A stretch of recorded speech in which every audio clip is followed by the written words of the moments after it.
एनआयनं 5 राज्यात 22 ठिकाणी जैश ए मोहम्मद या दहशतवादी संघटनेशी संबंधित ठिकाणांवर छापे टाकले।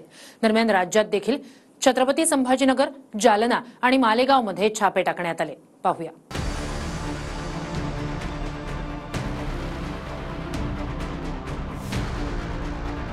दहशतवादी कट उधळून लावण्यासाठी तसंच टेरर फंडिंग प्रकरणी एनआयकडून देशभरात संयुक्तरित्या कारवाई करण्यात येते। जैश ए मोहम्मद या दहशतवादी संघटनेशी संबंधित 5 राज्यांमधील 22 ठिकाणी एकाच वेळी छापेमारी करण्यात आली। एनआयकडून महाराष्ट्रात छत्रपती संभाजीनगर, जालना आणि मालेगावमध्ये छापेमारी करण्यात आली।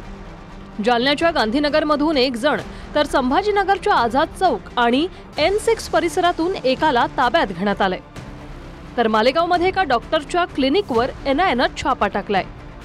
दिल्लीच्या मुस्तफाबादमध्येही छापेमारी करण्यात आली आणि या ठिकाणाहून काही संशयास्पद वस्तू एनआयनं जप्त केल्या, तसंच काही संशयितांना देखील ताब्यात घेतलं। जम्मू काश्मीरच्या बारामुल्लात देखील एनआयनं छापेमारी केली। उत्तर प्रदेश आणि आसाममध्ये देखील एनआयकडून छापेमारी करण्यात आली आहे। छत्रपती संभाजीनगर, जालना आणि मालेगाव राज्यातल्या या 3 ठिकाणी एनआय आणि एटीएस कडून संयुक्त पद्धतीने छापेमारी करण्यात आलेली आहे। छत्रपती संभाजीनगरमध्ये सुद्धा किराडपुरा या परिसरातून एका व्यक्तीला ताब्यात घेण्यात आलेलं आहे, ज्या व्यक्तीचं नाव मौलाना सय्यद इलियास असं आहे। या सगळ्यांचा जैश ए मोहम्मदशी संबंध असल्याच्या संशयावरून ही कारवाई करण्यात आलेली आहे। मी सध्या संभाजीनगरच्या एटीएस कार्यालयासमोर आहे आणि याच ठिकाणी या आरोपींची सध्या चौकशी सुरू आहे आणि त्याच ठिकाणावरून आणखी काही माहिती समोर येण्याची सुद्धा शक्यता व्यक्त केली जाते आहे।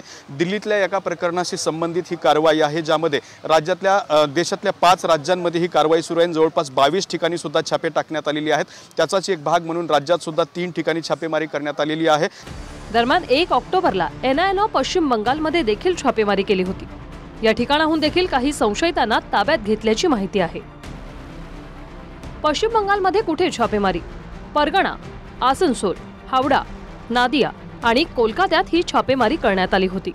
निवडणुका आल्या आणि भारतीय जनता पक्षाला पराभवाची भीती अस्वस्थ करू लागली, त्यांची झोप उडाली पराभवाच्या भीतीनं, की असे छापे पडतात, असे अनेक प्रकरणे निर्माण केली जातात। आता मला माहीत नाही कुठे छापे पडले काय, मग राष्ट्रीय सुरक्षेला धोका निर्माण होतो। तुम्ही काय करताय 10 वर्ष? काय करताय काय? निवडणुका आल्या की किंवा स्वातंत्र्य दिनाचा दिवस आला, प्रजासत्ताक दिवस आला की अतिरेकी पकडले जातात। दिल्लीच्या रस्त्यावर 10 अतिरेकी पकडले जे घातपात करायला आले, त्याच दिवशी पकडतात। देशभरातील छापेमारी करण्यात आलेल्या ठिकाणांचा जैश ए मोहम्मद या दहशतवादी संघटनेशी संबंध असल्याचा एनआयला संशय आहे। तसंच ताब्यात घेण्यात आलेल्या संशयितांची एनआयकडून चौकशी देखील सुरू आहे। Bureau report, TV9 Marathi.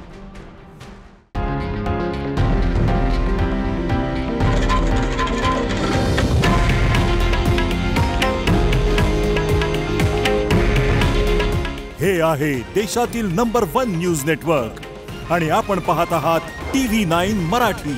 काळजी तुमची, हित महाराष्ट्राचं।